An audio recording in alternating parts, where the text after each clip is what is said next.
I double dog dare you. All right. Let's see here. All right, cool. And it's booting up, booting up. I should probably share it. Do-do-do. Ba-da-da.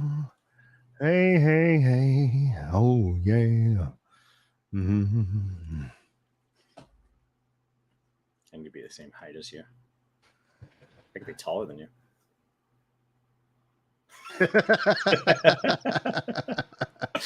Camera angles are weird. Boom.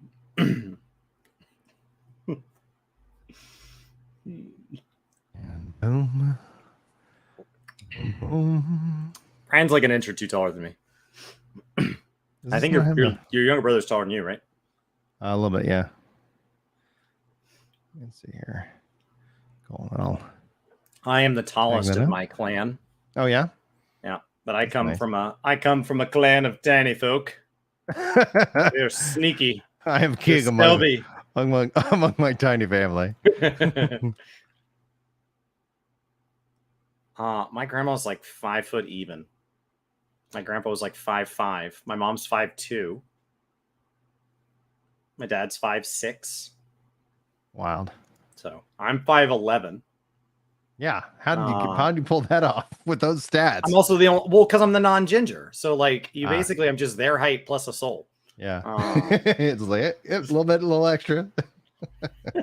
Oh, that's awesome. That's so funny. All right. Yeah, if I didn't want my mom to see like a detention slip, I could put it on top of the fridge because I was the only person that could see it was up there. Nobody knows. I brought it into the kitchen. Yeah. Oh, I must accidentally put it on top of the fridge again. Yeah. Can you not see up there? That's wild. Oh. That's wild. Tough life. Weird. Tough life.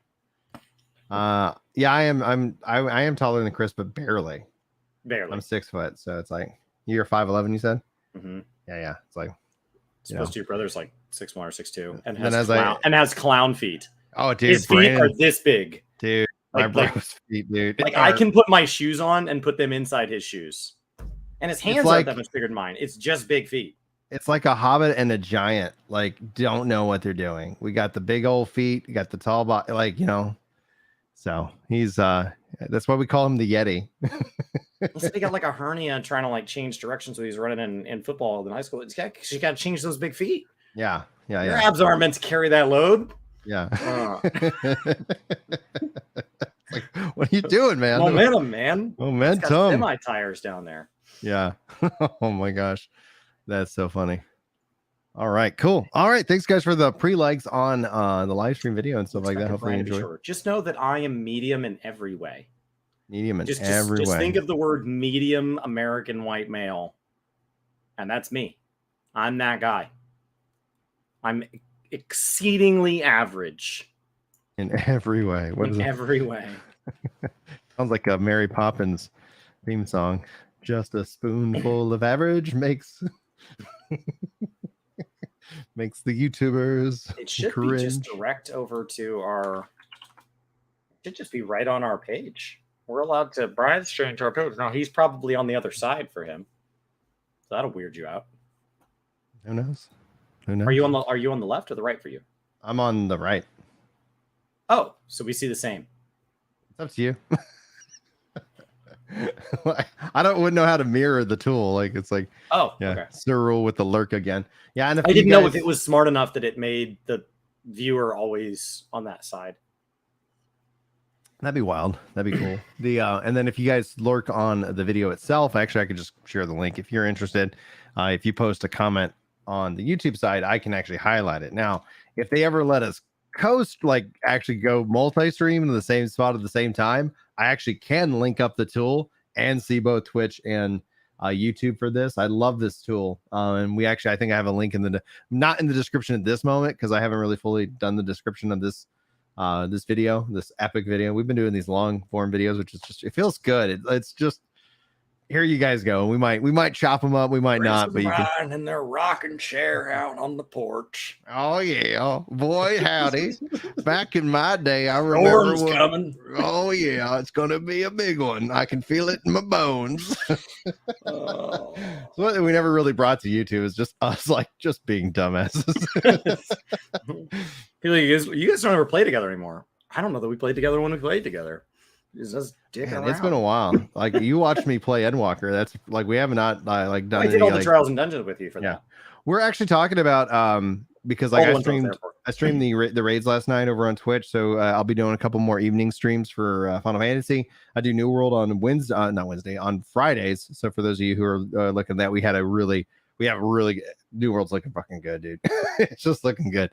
And so I think you're gonna be doing some Savage, and so I might actually be tapping in and streaming over on the Work to Game YouTube. So if whether one of us is on Twitch, whether one's there, we'll have a lot of different options to go there. Now you're two people to take that algorithm, take that. Idzy was with us last night, doing Savage, and it's just like it was so much fun. The rate like this tier, these bosses are just fun. What's your favorite boss so far? I think there seems to be a consensus from everybody I asked that question.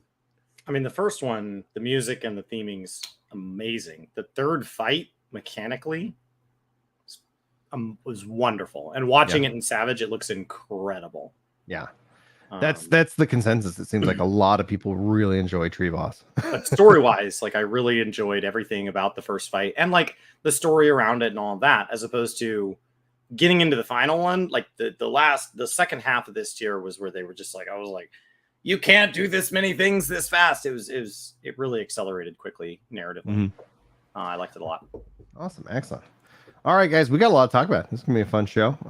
We're gonna kick this thing off right. If you haven't already hit that like button, likes, favorite, subscribe, leave a comment live or in the comments down below. We've been reading them as we are wont to do, and we can see we can't keep developing all this awesome stuff for you guys. You ready, Chris? I'm ready. All right, here we go. Hello, everyone, and welcome to Work to Game. My name's Brian, and joining me with Chris, we've got the dynamic duo talking about a couple other MMORPGs beyond Final Fantasy XIV. Today's show is going to really focusing on who's got the best world. Does WoW Dragonflight itself stand a chance? What's going on with New World?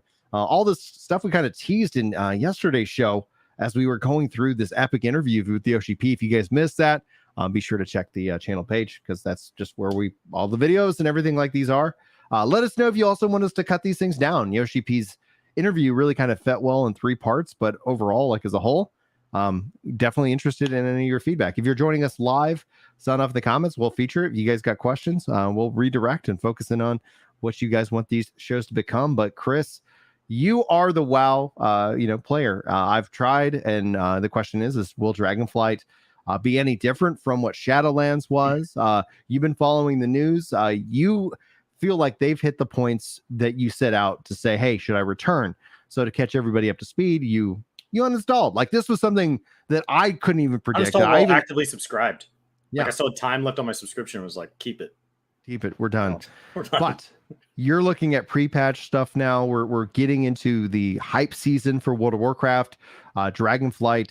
A lot of people feel like it's hitting some really solid notes. And the thing that I always kind of look at is this just another hype cycle? And then, people, are they going to just be frustrated here come January? And then we see another exodus. Like, is this just the pattern that we're going to see for World of Warcraft going forward? Or do you feel relatively confident with what the devs are getting ready and prepared to release?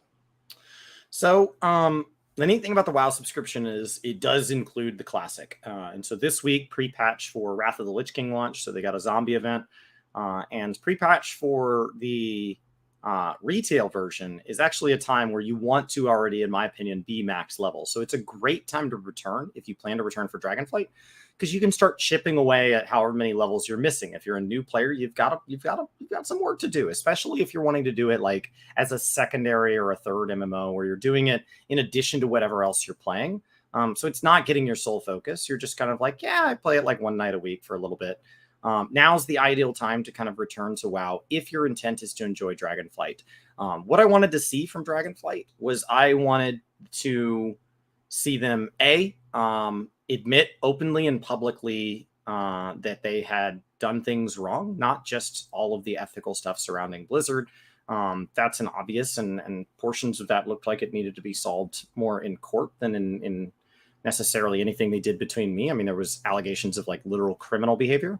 But when we talk about just the gameplay, just the IP, right, regardless of who's working in Irvine, I needed to see that we had a studio that was willing to openly and come say, this is bad content. Yoshi P worked on 1.0 for Final Fantasy 14, and he has publicly been more than okay calling that an unmitigated disaster, I think was the translation of his last time talking about it.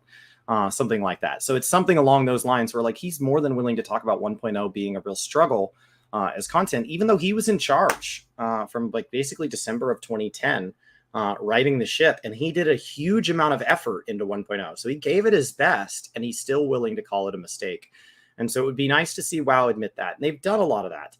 I was hopeful that they would do it further out than release, but release turns out it's looking like November. So I'm a little concerned there. And then I wanted to see them willing to ground up, rebuild some core systems in a way that didn't look like it was going to be, yeah, they'll rebuild them for this expansion, then they'll rebuild them for the next one, rebuild them. Stop rebuilding. We can't be every time you discover one wrong thing, we burn the whole structure to the ground. So the idea that we're going back to talent trees, which is a system we've had before, I think is really positive. And then do what WoW does best. Stop inventing things. Take what somebody else does and put your own spin on it. Blizzard is at its best when they are perfecting other people's ideas. And I don't think that's a bad thing. Some people say that like, haha, gotcha. And it's like, no, there are plenty. I mean, Apple didn't invent the tablet. There are plenty of companies out there that what they do is they make something more commercially viable by making it accessible, by polishing it, by making it easy to get into. And that's just how they make their money. Well, I mean, Square Enix is also very much in that same wheelhouse. And I mean, heck, even looking at WoW and even Final Fantasy 11. Final Fantasy 11 was EverQuest. It was what was the standard in the language. And I absolutely adored that. And then 14 is the Square Enix version of World of Warcraft. Yoshi P has said so much many times and says that Final Fantasy 14 wouldn't have existed without World of Warcraft in that regards of being kind of their model and their kind of their inspiration. I think taking inspiration from each other is a great way. I think that's one of the things where we saw with a lot of the player base who came over from WoW with the last Exodus. They would praise some of the things that 14 did differently because it seemed like I always kind of said like, oh, they're seeing that they kind of learned a couple of lessons, that didn't work out so well for World of Warcraft.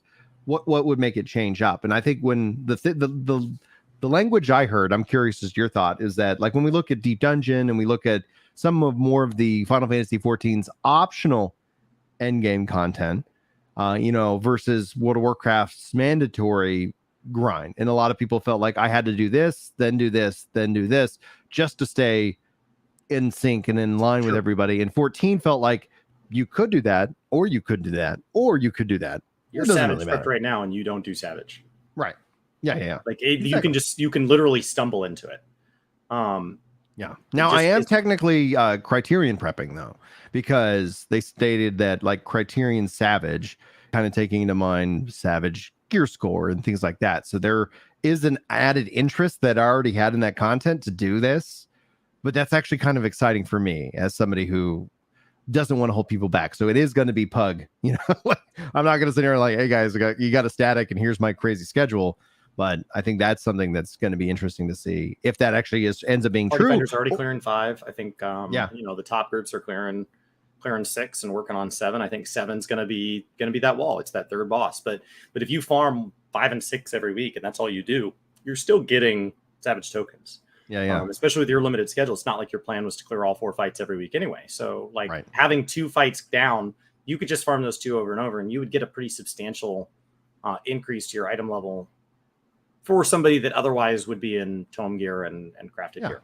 Right. Tome gear, crafted gear, and I've voiced my opinions very strongly about the gear system. And I hope that what we see with Boja and we see with like Eureka and what we see maybe with Criterion, that ability, because they're not going to overhaul the entire, gearing system because that would break the whole foundation. It's kind of like, hey, we decided that, we're going to change the laws of physics on you today. But it's like, I'm hoping that we can see some kind of, mini kind of progression within these self-contained systems, personally speaking. But even if they don't offer that, we have been, you and I, like asking Yoshi P directly, like multiple times, like this has been content that we have wanted, the community has wanted, and I really want to get behind it and support it, because the worst case scenario in my mind is, hey, thanks for adding this thing we've been asking you about. Nah, just all right. Are you gonna do it? No, like no. I've been asking for this for That's a how you very, get a very long developer time. that feels things along that you think you do, but you don't. It gets memed on in the World of Warcraft community, but it's a feeling we're all familiar with. We all have that friend that says they want to come to things, and so you invite them to things, and they don't show. And and this time it's, oh, I got a flat tire, and you're like, that's a good reason. And then next time it's, I got a sick kid, and that's a good reason. And the next time it's, my boss made me work late, and that's a good reason. But like after 10 good reasons, I don't care what the reason is anymore. So like it gets to a point where they're like, well, I got the flu, and you're like, that's just an excuse. Like at this point, like you've literally burned all of that latitude because you had a valid excuse 10 times in a row. So just tell me you don't want to come. That's fine. Yeah. That's perfectly okay. And some of us have been that friend. I've been that guy before, and it's like, gosh, I feel awful. And so, I think we've been asking for a number of these features, and it is important that we engage because we've been asking for them for years. Mm-hmm. And so for Yoshi P to hear that, especially as he's put it, from specific regions are asking from it more than others. He talks about developing a global MMO for a global audience. He's not a JRPG MMO developer. He is a global developer for a global audience. And so he's trying to satisfy everybody everywhere all the time. And that's a hard job. Yeah. Without losing his vision. And but specific regions have been asking more for this kind of hardcore dungeon stuff, which would be comparable. It would be a Final Fantasy take on the WoW Mythic Plus system, the Diablo Rift system, the Guild Wars 2 Fractal system. Those are all different answers to the, what do I do with a small group of friends that can really put us to the test? Yeah. And so I'm hopeful that's what this Criterion Savage is. I'm hopeful it's not a gear progression step that is required of Savage Raiders. One of the things I think really frustrates me about WoW is that I hear of Mythic Plus people feeling that they have to raid, or Raiders feeling that they have to do Mythic Plus. Right. It's when the word have to has to go away. It needs to be like, this is a contained system. There are parts of it I like more than other parts, but this is a contained system. This is a contained system. Keep them separate. The moment something becomes optimal, it becomes mandatory. Yeah. And so I would love to see. That's my one nervousness about it. We haven't heard that much about how it'll. Like we just don't know exactly what all the rewards are going to be. They've shown us some of it, but until we amount, like a amount, which was like, okay, cool, things like that, which. Those are bragging rights. There are plenty of bragging right mounts and things like that was in the game. We've been doing our min collections and stuff like that. There's a lot in which that you can personally challenge yourself to optional content. But I would counter the one thing is that I don't mind optimal or AKA mandatory grinds when there's multiple pathways to complete it. I think that ends up being the trade-off that you have to. Now that takes a lot more development time. For example, like if for some reason, and not that I'm advocating for Criterion to become mandatory for the next Ultimate, not making that argument. I know some people might, hear that. Let me just be clear, not making that. But let's say that there was Criterion gear that then made it obviously, optimal, aka like you got to have it if you really want to do this next Ultimate that's coming in 6.3 potentially. Sure. Well, if there was like 10 different pathways, like you have an incredibly long pathway of doing all the, like doing all this other stuff. Like if as a player that the content that you wanted to do did always kind of make a little bit of ticking progress to it, even if it was suboptimal, I can get behind that in theory. In practice, you have to obviously look at kind of the numbers and are you having fun? But there has been plenty of content that it's like, oh, a good case and example is like my grinding in New World. The optimal, way would be to go hit the hardest level dungeon all the time, or I can go fish. And by going and doing the thing that I want to do, I can make money and I can just buy the gear that's going to help me, clear the content. It allows me to it gives me more flexibility, but that's just one smaller case example of kind of how I view relics already do that, right? So those are like the recent relics have had kind of multiple ways to do it within that system. Eureka, was less flexible than the Baz Jazadnor relic. We'll see how flexible this relic is, but tomes are that, right? I sat in a hunt train yesterday, got part of my relics. I did an expert roulette, got part of my tomes. I did PvP. I did a ranked crystalline conflict this morning, got part of my tomes. And so like I'm kind of just chipping away at it. Yeah. That's what that Fido is talking about, kind of that concurrency as well, is that you are doing your fun stuff, and you're still like, it's still feeding you, you know. But I do think that there is like a recognition that like sometimes the system just needs to reward itself. And so like just like Island Sanctuary has cosmetics that are locked behind only it. One of the things I see people that don't do Savage get frustrated with is that Savage Raiders have a higher item level, and they're like, well, they should make that item level accessible to me. And like to that, I would say like, but the only purpose of having that higher item level now, as opposed to when we just naturally get there in 4 or 8 months, through just dungeon gear or whatever, is for Savage. So like, what do you need it for? Yeah. Just to see the number go bigger? Like, I think you got to let that go. I think the fact that Savage Raiders get a higher item score is fair because it's only used for Savage. Now, if like that higher gear score was like, oh, well, there's like a solo trial fight at the end of every day's Beast Tribe quest, and they're getting to one shot that guy, and I'm struggling against it, that would be different, right? Item level would have a real value. And so like with WoW's Mage Tower, like gear mattered, but for now, gear only matters in Savage. So the fact that the only place to get the best gear is in Savage kind of makes that a nice feedback loop.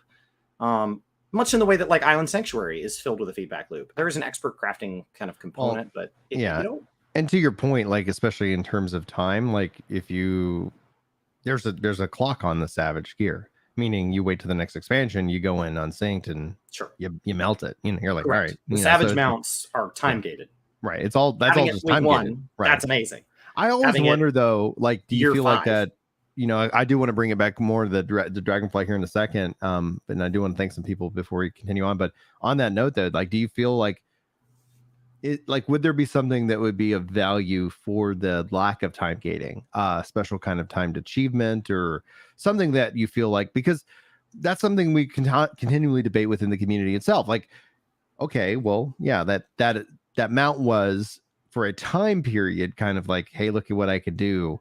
But then eventually over time, it loses its value. We have ultimates, which are somewhat protected, but do you think that the game could evolve into having some kind of achievement style of, you know, of like, hey, you know, kind of like Zelda, right? Like you have the gold card Zeldas and you just have the normal, like it could be the same achievement, but then that achievement has just like a golden border around it. Like, I don't know. What do you think?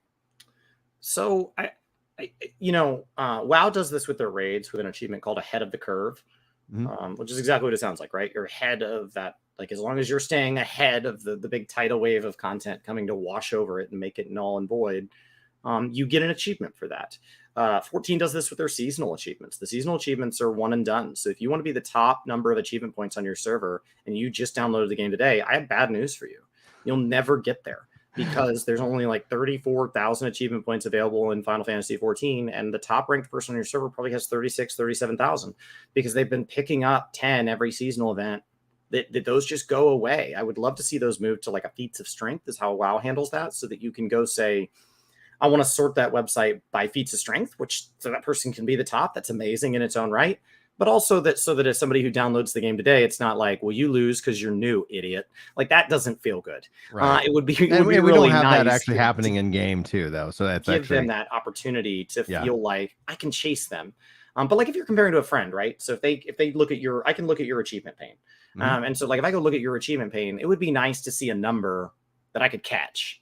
And if I just downloaded the game today, I can't catch you because you have achievements that I'll never get. So as long as you keep getting achievements, eventually you'll always be ahead of me because you've got this pad, not just of time, but of achievements I literally can't close the gap on because you got them before I started.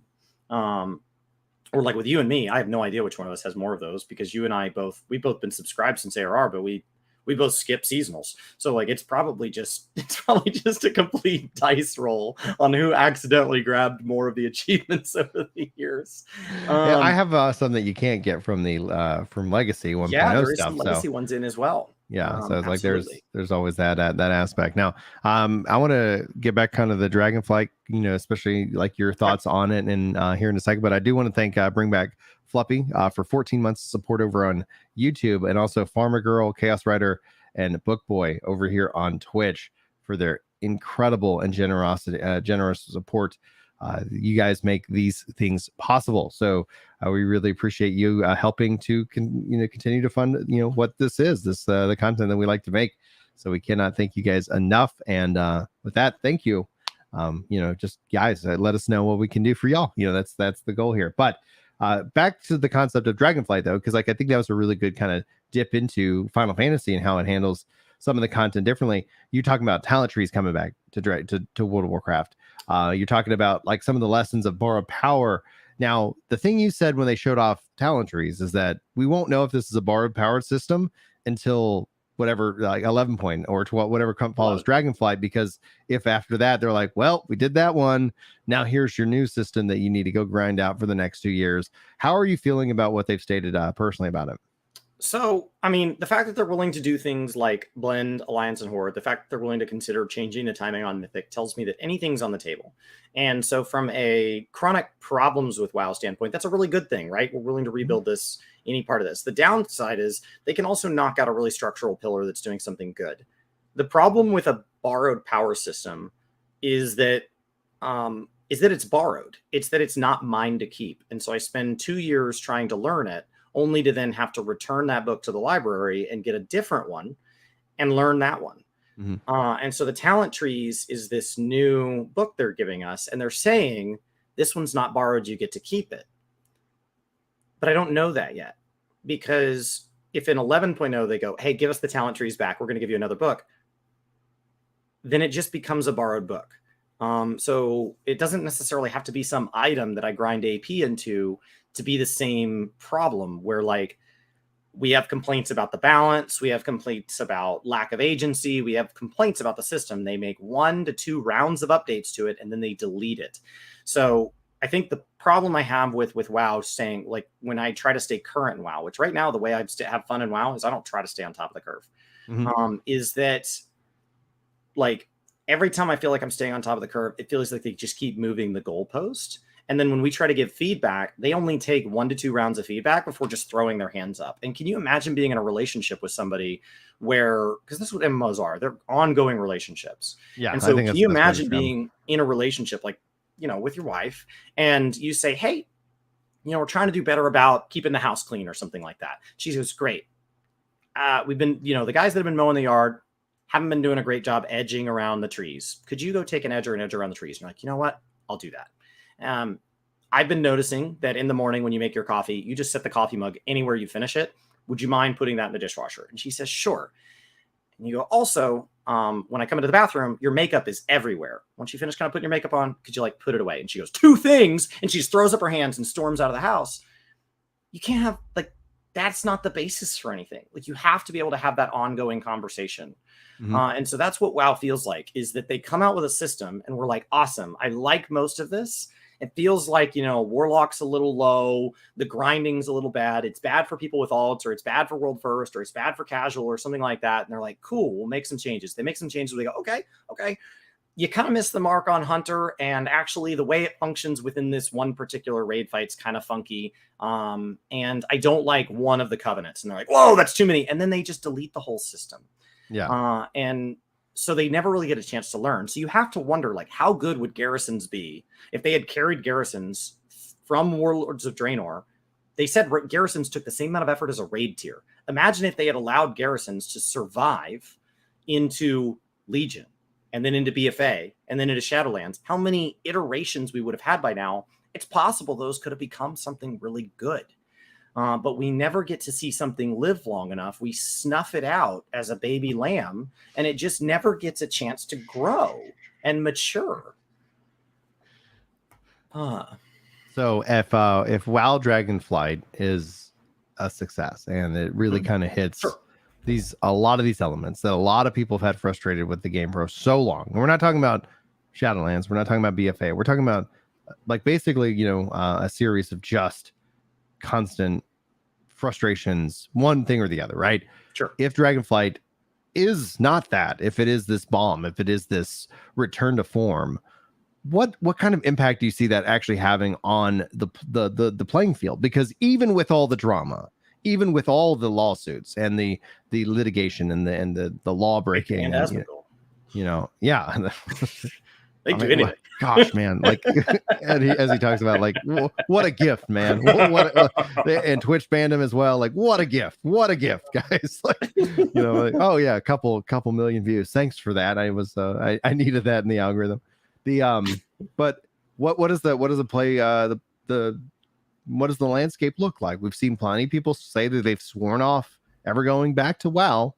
Like I don't know. Like when it comes down to it, I think actions speak louder than words. And when I see, gamers want to go where the fun is. The gamers want to go where their friends are. They'll come back seasonally. It'll pick up a bunch of new players. It'll be like Destiny.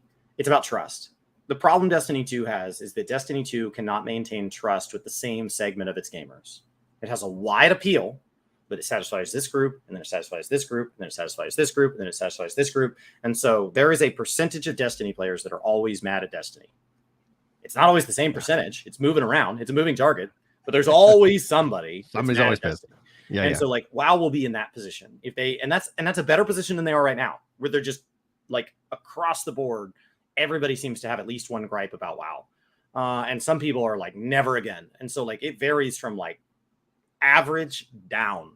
Other than like some new players, I've been seeing some new content creators who've never played WoW, and they're tackling 15 years of content. And so all the complaints about like current balance or current this, it doesn't affect them, right? They're still like discovering, zones from Cataclysm for the very first time. They walk in, wow. And like some of them aren't even like MMO players. So it's been really fun to just be reminded that at the end of the day, a game with 15 years of content is always good to try out for the first time. Always. Yeah. Guild Wars, Final Fantasy, at any point, no matter how mad we get at Final Fantasy or WoW or Guild Wars, it would never be a bad time for somebody brand new. Just because they get to go through the backlog. But a lot of the current players have been frustrated with WoW, at least to some degree. And Dragonflight fixing that would be really nice. What they need is 2 in a row. Legion was good, but then BFA. They've got to get away from this TikTok mentality. So the problem is, it would be really hard to do this, is as a development and management team, they would have to feel like 10.0 crushed it. They would have to crush 10.1, 10.2, and you've heard me right, maybe a 10.3. Maybe we subscribe to a live service game that gets actually 3 patches of service. And then once 10.3 releases, and it's all majority good, not perfect, but everything they take a mistake, gets feedback, gets positive. Then we go into 11.0 and we don't delete everything. We actually carry forward what you've learned, and we iterate on it the same way like Final Fantasy does. The battle system's changed a lot since ARR, but it's done it slowly. At no point did we just sweep the legs out from under everybody and just start over. And so iterate on that. Then I think a lot of the haters would have to at least be a little bit quieter going into that 11.1 patch. Once it's done everything right for like 2 years in a row, that gets, it's like, okay, I understand they were bad for 5 or 6 years, but like they've been good for the last 2. Leave them alone. I think it gets easier to defend. So one good expansion, just the day and date, if it drops November 28th, November 29th, it's not like they've saved WoW. It's not like they've killed WoW. You can't do anything in one day. And I think WoW has great expansions. So WoW in its worst moment on November 28th, still going to be a blast. So if you've ever wanted to play WoW and you're like, I want to play when everybody really likes it, well, then you need to be there on expansion week, and you need to be. Yeah, that's when it happens. Nobody that's hates when expansion week. Yeah, it's nobody great. hates any MMO expansion. Yeah. It's a blast. You go look at any article, Shadowlands, BFA, like it was like, this is great. And then like Fido was saying, like in order for him and his wife to go back to WoW, they need to clean up the company and make it to 10.2 or so without relying on gacha and FOMO mechanics providing the content. It's wild that those kind of mechanics have jumped into the MMO space. I get it from a free-to-play MMO like Tower of Fantasy. Like, okay, it's a gacha. Like that's what it is, right? Like, hey, this is who I am. I'm a ginger, and then all of a sudden you're like, oh wait, you're not. It's, like imagine that, and that's where it's like within.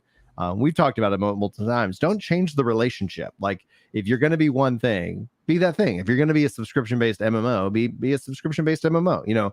Like that makes things easier as opposed to like, oh, subscription and FOMO and gotcha. Like, all right, like we get that you guys are excited about mobile and how much that makes. We see the numbers on Diablo Immortal. We understand, but can we please have a safe, monetization relationship? Maybe. I mean, Hearthstone was a really fair way to do that, right? We can piggyback off the other Blizzard IP and make a world in which we make money off of a more card game based model which is closer to that like constant asking for money instead of subscription, right? And so like Final Fantasy does gacha mobile games, but they don't call it Final Fantasy 14 mobile. Right. So the problem with Diablo Immortal is that it looked a lot like a Diablo game. It wasn't just that it's gacha. I have problems with some of the gacha they did, even as somebody who plays mobile games. I like mobile games, but where I struggled is that they also marketed it as a core Diablo product. And that can't be the case. So if they're going to do those things to supplement, if they're going to piggyback off WoW's IP and say, okay, we've got to create a WoW Fortnite pairing, because there's like a Diablo, or there's like a Dragon Ball Z Fortnite pairing right now. WoW's going to go be a Fortnite season. That's fine. You can make money off your IP. That doesn't bother me. Stop making me feel like the active subscribing isn't enough for the core experience. So I agree with that. As far as cleaning up the company, I do have some friends that work there, and I've heard the pay structure's improved quite a bit for them. So that may vary by department. I've seen a lot of people leave, which means that a lot of new people or a lot of existing people are into new positions. And so it is changing. Change doesn't mean good, but it does mean different. And so when they were in a position where we felt like, hey, there's a lot of bad here, change is at least, okay, I'll hold my breath and kind of see where it shakes out. It could be we changed one bad for another bad, but at least as of now, it looks like they've pushed a lot of that out. It looks like same name on the door, different people in a lot of these positions. Because of the Microsoft merger, the top level leadership is something that I assume from a shareholder standpoint, they're going to leave largely in place. It seems like Bobby's going to need to oversee that transition. And that's because that's how those things are done. Yeah. But like it or not. Usually like around 1 year, and then it's like, okay, you've finished your year, and then it's like, hey guys, I'm pursuing other opportunities with my fat stacks of cash. Yeah.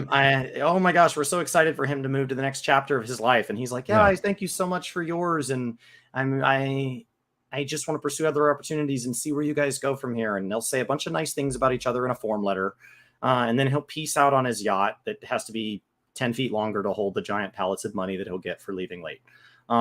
So like that just is what it is. People that want to see leadership changes at that level. But down at the like battle design, dungeon design, artist levels, those are changing. There is a lot of change there. There's a lot of hiring there. Yeah. And that's good. Absolutely. It is improving. Now, I guess the final question before we kind of pivot to a new world in and of itself, which is getting massive updates. And personally speaking, absolutely love that game. When it comes down to it, WoW Dragonflight, massive success. Final Fantasy players, how do you think that relationship is strengthened or strained? Do you see 14 kind of struggling due to the critique that some WoW players have had of the game? Like, how do you feel overall? What happens next with that? Because there's been this kind of, I'm part of it. I'm part of the guilt of like, look at us over here, Final Fantasy crushing it. Wow, you suck. Like that's my old school, mindset, that I'm partly ashamed of and partly embrace. The barrier to entry to an MMO is mostly time. I understand if you're living paycheck to paycheck, $15 a month hurts. I've been there plenty of times. I've been there more often than I want to be. There's a chance I get there again one day. I hope I'm doing things in a way that I don't, but that's just something that happens. But compared to like a PlayStation 5 or an Xbox, where it's, here in the Midwest, that's a big chunk of money. Until relatively recently in Dallas, that would have been a month's rent. And so when you see a Sony or an Xbox fanboy, they tend to be locked into that. Like, I only like PlayStation. Have you ever played an Xbox? No, but I knew a guy that had one once. And like, it tends to just be this underinformed, like just anger. And it tends to just fuel this tribalism. And I'm sorry for anybody who was born with a birth certificate that says the name Andy, but we used 14 Andys and WoW Andys. Or Karen.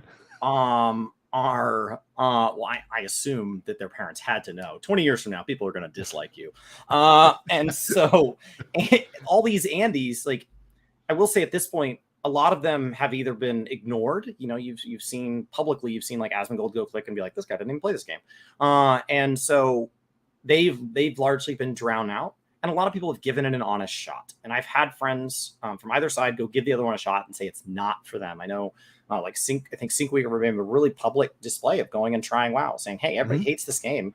I just want to know what they hate it for. So I went and downloaded it and gave it a shot. And I have some friends that are, I've been friends with in the WoW community, and they're like, man, everybody's going over to 14. I'm going to give it a shot. And then they didn't stick with it. And they said, hey, here's kind of my criticisms. And a lot of them were valid. A lot of them were, that's a good reason not to play 14. And that's not going to change about 14. So I think 14 is just not a good fit for you. And that's okay. Yeah. But there's been a lot of respect there. And it's also exposed just how many of the community has played or is currently playing or plans to play both within the next 12 months. And so I think there's been a lot less vitriol there. That's been better across the board, in my opinion. So I think that's a lot better. A new MMO should beat current patch content. So let's say 6.3 and Dragonflight launch within 60 days of each other, because that's absolutely possible. That's happening, right? That's Dragonflight, when does Dragonflight launch? I believe end of November. I think 6.3 will slide into beginning of next year, if I had to guess. But they are going to be within 60 days of each other. So let's say those launch. I doubt they would put it same week. I bet 6.3 doesn't have an announced date. So I bet they could just be like, oh yeah, and we moved it. If you want to know if there's a last minute move, if they do a Moogle Tombstone for 6.3, Moogle Tombstones are supposed to be, based on the history, they've historically been 29 days out from the patch. And when they're not 29 days out from the patch, for example, one of them, they were like 43 days. 43 is 29 plus 14, and they announced a 14-day delay. So like if it's more than 29 days and we have a Moogle Tombstone event that's not tied to like an expansion release, they kick that patch out, whether they say it or not. And so, but imagine those compete. In theory, Dragonflight should destroy 6.3, especially because 6.3 is going to split itself across 6.3 and 6.3.5. So 6.3 is not going to have an update to the Relic. It's not going to likely have Deep Dungeon. That'll be in the half patch. So when you're talking about Alliance Raid, MSQ, stuff like that, that should be dominated by 5 new zones, 10 new levels, a whole new raid with 13 bosses. It should destroy that. And that is not an insult to 14.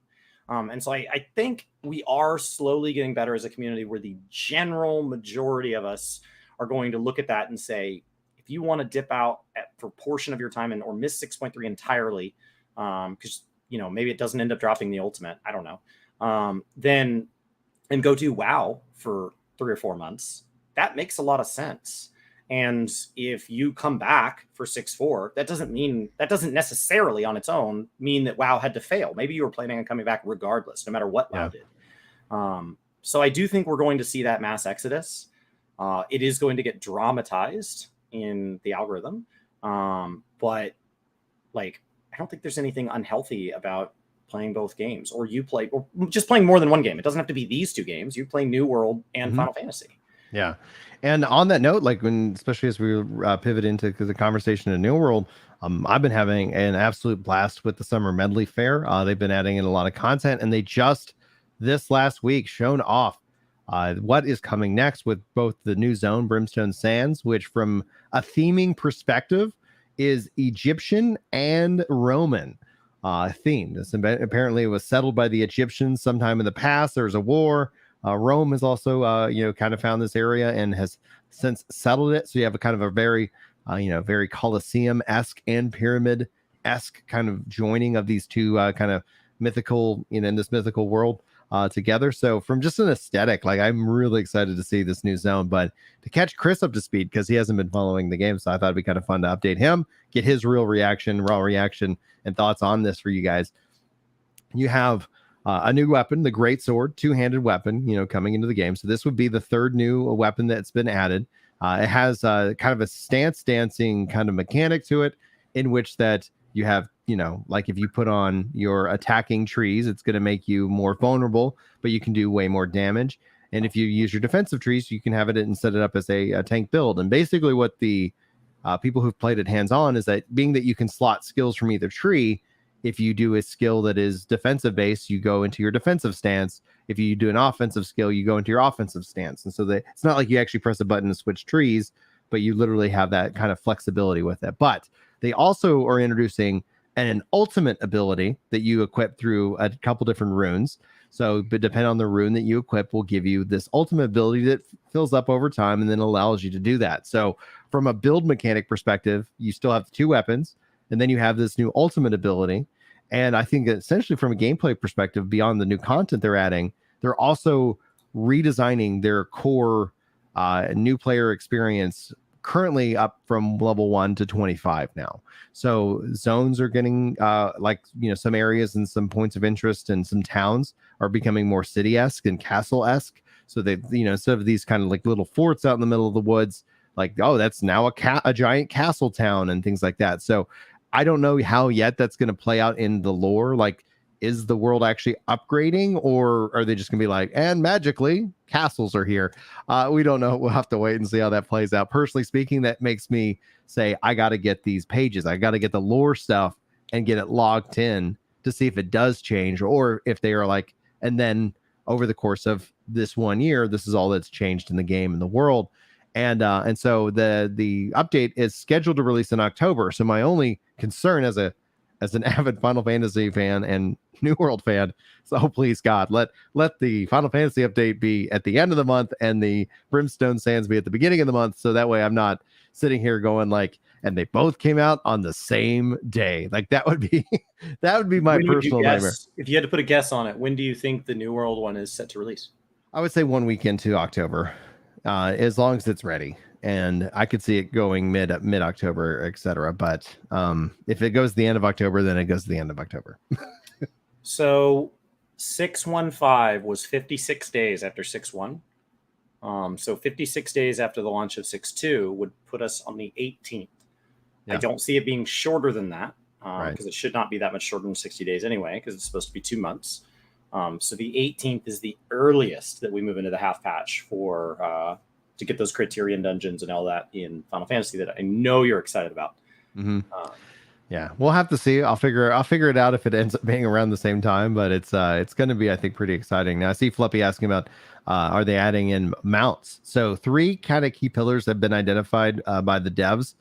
They talked about swimming, mounts, and loadouts. Now, out of those 3, apparently one of those is coming with this update, but they have not yet confirmed that in a public or kind of announced which one it is.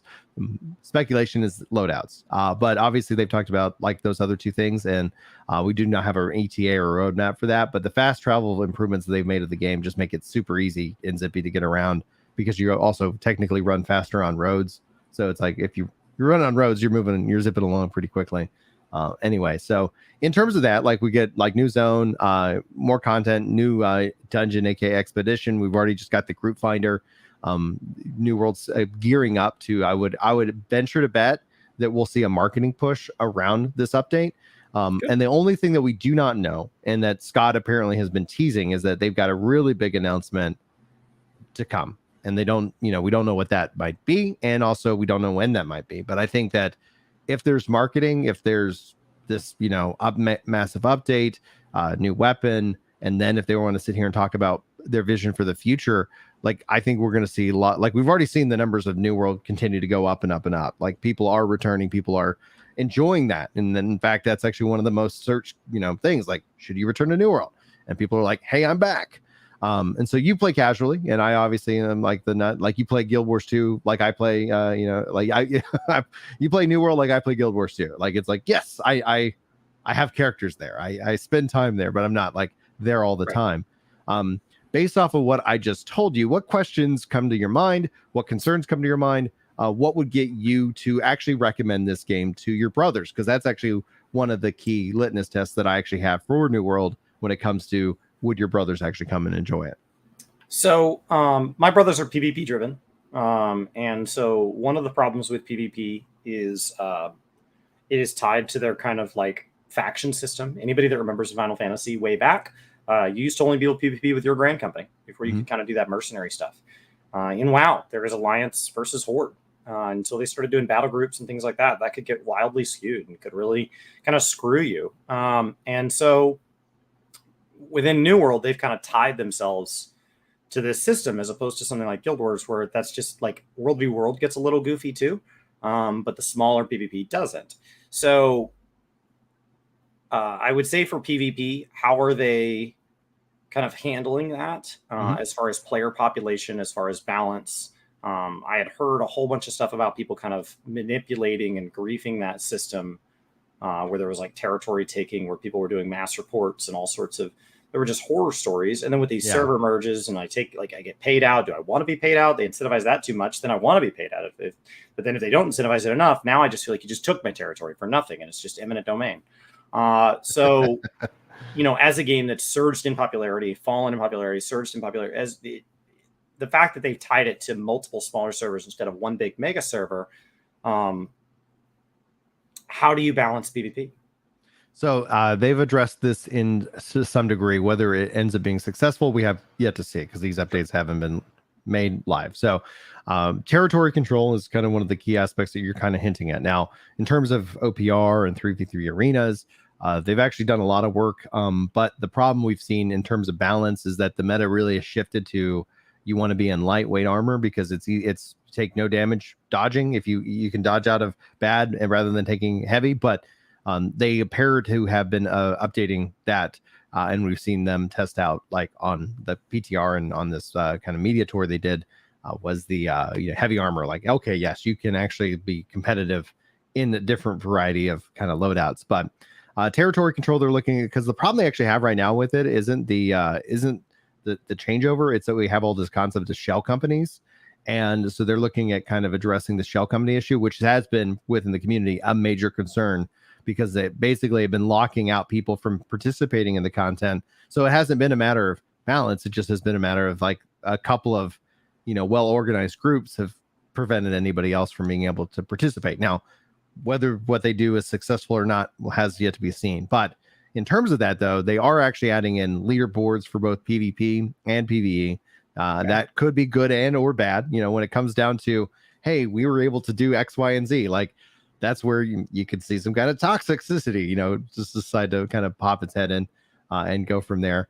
When it comes down to the content itself and the mega servers, that's actually one of the problems that I'm kind of curious to see what happens in the longest time, is what happens with the servers, because right now server queue times are a thing. Again, people are coming back. You sometimes have to wait in the evenings. If this update brings more people back, will they spin up new servers? And they have been talking about bringing in cross server, play for like the dungeons and for PvP and for all of these things. But we still do not have an ETA on when that actually happens. So even if they spin up new servers, it does run the risk of them having to scale those back down. But I don't think actually, like, all of these are like technical problems that I think can and will be solved in the future. The question is that, like, if you're not up for that kind of growing pains, then yeah, this would not be the time to return. But if you are interested in being heard and having and driving that kind of feedback, the devs are like actively listening, and we're seeing so much of the player feedback actually make its way into the game, which has been having real positive results. Because when Newer launched, it was kind of like, this is the vision we have for the game, and then it was like, okay, well, we need to have a better dialogue, and they were able to kind of get into that groove.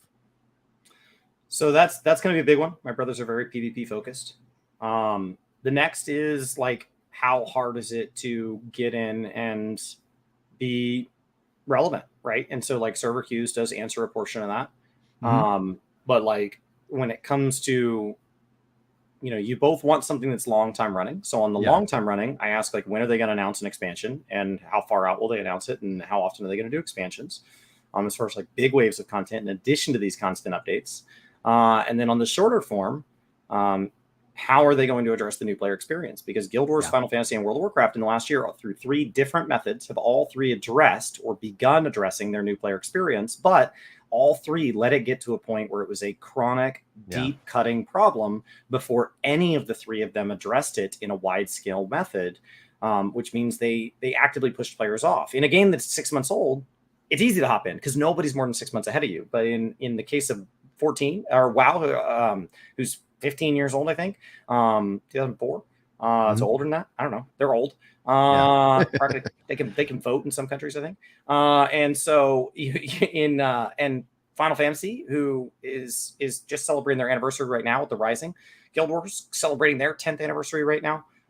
Speaking of Final Fantasy, it does look like somebody got their P8. Esclair looks like a Japanese group. And it's Wednesday, so I guess answer those questions. Good. Congratulations to the PS. We actually have that going on. Like, there it is. We have that alert in Chris's house to celebrate the appreciate us clear. To answer that question, because you bring up a lot of really good, interesting points, because that's something that I have not gone hands on with it, but with this update, they're having a brand new player experience, and they say that the new player experience that they're building, that's going to come into play with this update, is actually going to take you 1 to 25. And then they said they're going to look at the feedback and how people respond to that. And then they're going to take the 26, and who knows, maybe 26 to 50, or maybe they do 26 to 60. I don't know what the next phase of that plan is, but they're talking about kind of addressing that as that onboarding, which has me excited as a longtime player of this game, because that's actually one of the biggest kind of feedbacks that a lot of people have, especially when it comes down to even new servers, right? Like people want, and I've actually heard people like they want a new server to be created so that they can have that initial land rush experience like it was at launch, with obviously all the changes. And that actually could go hand in hand with a new player experience that could be well received. But you got to have cross world, in my mind, to have that sustainable, because if you get isolated off on your own server, like that could be fun, that might not be fun. You want to make sure you have access to the content. But the fact that they're reworking the new player experience is going to be something that's going to be interesting. Feedback is going to be critical in all of that. And then based off of that, they're going to then take it to, they have already confirmed and said they're going to, I think, basically look at the whole experience. And when you play the story, when you beat the Tempest Heart, which is the current end game story, or how the story of the MSQ kind of finishes, right? You finish the Tempest Heart, a beautiful and amazing cutscene plays, and you're like, that is really cool. It really kind of finishes off this story.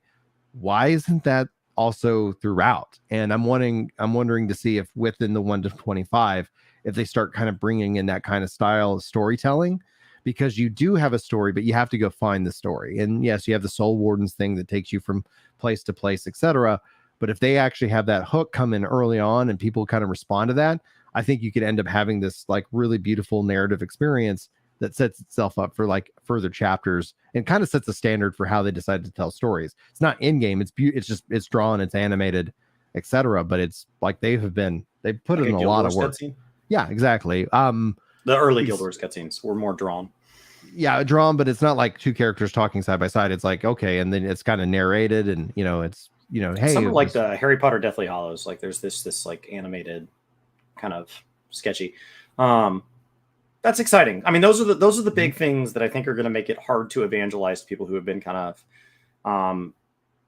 time is limited, and resources are limited, whether it be or money or the amount of time you can spend gaming or whatever. And so why should I pick up this game as opposed to every other game that is also doing really well? Right. There's a lot of beautiful gaming experiences available right now and on the horizon. And so we've got to decide what to do until Ashes of Creation comes in and solves everything for us. And is the greatest game of all time. I still think we got it. I think Alpha 2 for Ashes drops next year. Like, I still feel like Ashes is a while away, especially because they just like tripled the size of their world. It's like, hey guys, yeah, we're excited, and here's the world's just gotten 3 times larger. Game is good.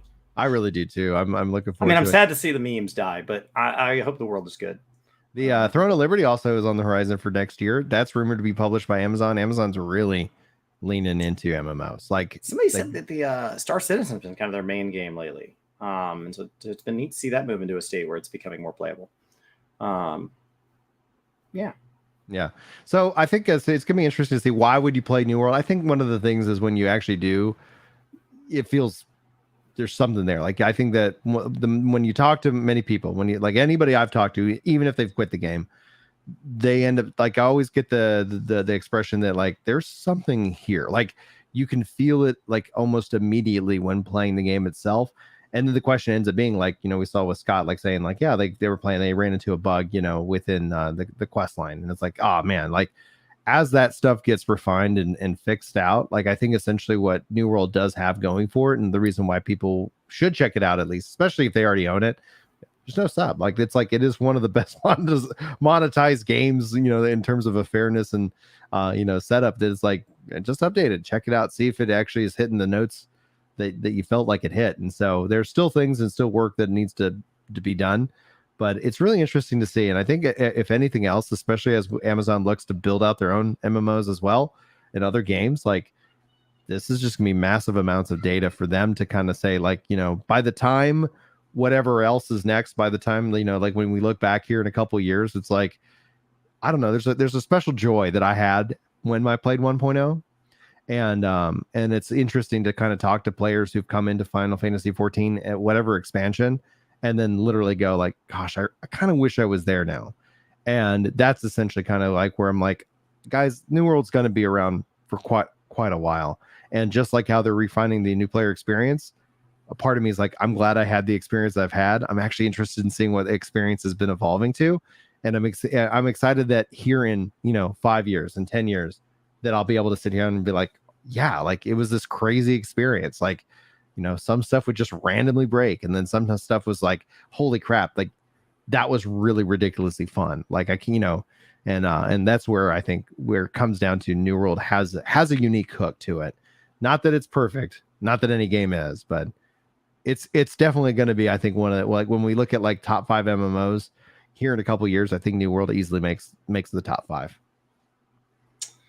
Well, that's exciting. They've definitely got the backing of a company big enough to see it out that long. Yeah, they got enough money for day. Like they own, but like the that servers. doesn't always Yeah. solve it, right? Like, you know, we've seen plenty of big companies drop projects whenever they feel like it because they don't need it to succeed. So like there is something to be said. Like at least with an indie studio, there it's ride or die. And so the, you know, big companies have enough to see it into the horizon, but they also have the ability to say like, I don't need to make money off this. Yeah. So that at any point, I think it's just not fun or profitable for us to keep managing this. They can just shut it down. So, you know, it's exciting. And I think the partnership with Twitch is really neat. Yeah. The partnership with, you know, and Twitch has been doing a lot of interesting things. They're making moves. And I think what's exciting about the Twitch moves is that they're quieter than normal. A lot of the loud ones end up being the loud part ends up being the frustrating part. Yeah. But it just feels like things are just starting to work, right? These animated emotes, being more clear about what they want to do with advertising dollars, understand that people would prefer. I would prefer a platform that I didn't pay for and never had to watch an ad. But here down in the world where things have to get paid for, they're being more clear with creators on this is how many ads we need to run per hour. You can run those manually and control that, or you can let it interrupt you. That's your call. But like, you know, as they start to bonus out creators who let the auto tool just manage the ads for them, which the auto tool was something you and I were like, I just want the auto tool to work in the first place. And they're like, well, we'll pay you extra for that. All right. I guess I was asking for, okay, sure. I mean, I guess handle it. Just handle it. Yeah. YouTube now is like where Twitch was always kind of like blowing up when it was stressful because it's like, oh, hey, you should do this. I'm like, leave me alone. Like I'm just hanging out. Now YouTube's actually doing that same thing that Twitch was doing back, you know, a couple months ago. Like, hey, now would be a really good time to run an ad. Shut up, YouTube. I'm not, you know, like if you want to run one, you handle it. I'm just doing my thing. Also, guys, for those of you on Twitch, and then for the Farmer Girl gifting out some subs, those new animated emotes. I think one more is on the way as well, maybe 1 or 2 more. So hopefully you guys enjoy those. You know, they've been phenomenal, and they look so good. And YouTube is just being YouTube, and YouTube streaming is just like one of these days. YouTube, one of these days is going to be good. Now, one of the things about Asmongold before we wrap up, you know, because why not talk about Asmongold? The joke or the theory or the fun fact is that, you know, he talked about wanting great swords, and they've also talked about daggers in this game and other weapons, and we're all kind of giggling like, you think they added the great sword this time to see if they can't get the bald man back into the game? As Scott says, New World is only one Asmongold pog face thumbnail away from blowing up again. That's not the conspiracy theory. The conspiracy theory is not that they added. The conspiracy theory is how early into the game did they plan for the great sword and then realize we need to hold this as a trump card to get the bald man. We got to get him back. We had the great sword. That was actually the first weapon we ever developed. We had it internally. We've been playing with it for years. We actually built this game as a great sword only game, and we realized, hold that. You can only release a great sword as the new weapon one time. So let's let the game stand on its own. Let's let people shoot some rabbits, chop down some trees, and maybe one day, when we're ready for that true surge, once we feel like things are under control, then we'll release the great sword. Yeah. And again, thanks guys for the likes on these videos. And as one last final note regarding New World, I know a lot of people bring up gold duping. The duping happened, I think, in October when the game launched. They have actually cleaned out all that. That was done around November, but that's still like, people will have these ideas and when they come back to check it out. So if you're ever worried about the economy, like that's been fixed since November. And when anybody comes in to check out the game, they like it's been solid. Like they've been really kind of crushing it out. And hopefully we'll continue to see that. The PTR, when that goes live, note that I'll be spending plenty of time on that PTR because I'm excited to check out all the new content, but also that it would be good to have a really solid 1 year Brimstone games just rocking and rolling and going from there. But Chris, do you have any final thoughts before we wrap up the show? No, this is the last day of August. So thank you again. Farmer Girl gifted several subs during this live broadcast while it's in the middle of my long Twitch days. And Brian's going live over on YouTube just for the duration of these shows if you want to hang out. And then for the month of August, thank you so much to Farmer Girl, K Rider, and Bookboy as the top 3 people who supported us over on Twitch, but also many, many others.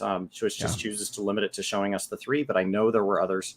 And so thank you guys and all of you that just renew each and every month. It makes a huge difference in Brian and I's life.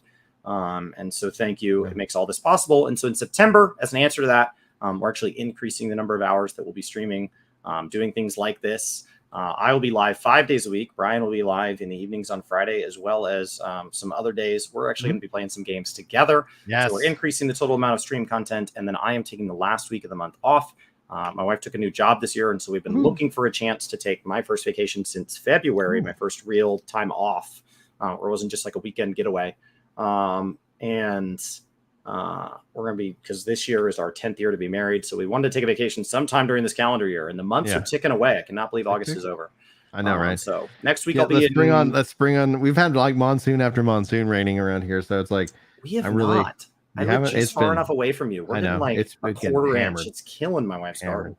It looks like it rains, and so you don't want to sprinkle. You don't want to go water the beds, and then everything starts to die. And you're like, no, you got to water. Yeah, we turned off our watering system because it's like we've just been getting hammered. No. Now, happy birthday to Colin Prime. Hopefully you enjoy tomorrow. Maybe we'll come back with another one of these posts tomorrow as well. And then also Phil the Meme, aka Filthy Meme, as I used to incorrectly always stated. I know he's been absolutely busy, but he was also huge in helping us get partner. And making that initial push. So just seeing him in chat, always awesome to have you here, saying that the eternal beta that is the eternal beta that is Star Citizen over there on Twitch. So guys, that's going to wrap it up for us today. Thanks so much for tuning in. Hopefully you guys enjoyed. We really appreciate each and every one of you being here. If you guys like these, be sure to like, favorite, subscribe, share over on YouTube. And you can also check these out also in audio form a couple days after the video is up over on iTunes and wherever podcasts are found. Thanks so much for being here. Love you and love your faces. See you next time. Boom. Still got it. Random face by Chris. Random face. All right. I'm gonna hit end broadcast over here on the YouTube side. Let me see here if you guys aren't following over on Twitch. HTTPS. I gotta move down my daily list. I'm not done. All right, cool. I'm not done. It's pinned up at the top, but if you want to go hang out with Chris while he does some more Final Fantasy cool stuff, go follow the link, and maybe we'll see you tomorrow. We're having a lot of fun with this. Pre-patch event today. Oh, is that going on today? It only goes through, I think, next Tuesday. So okay. For Wrath of the Lich King. Okay, cool. Oh, for the classic. Yeah, I'd love to go take part in the zombie event. It's been many a year since Lich King dropped. So that's wild. All right, I'm wrapping up over here on the YouTube side. Gonna wave it out. Thanks, guys, for tuning in live. We'll see y'all maybe tomorrow. Who knows?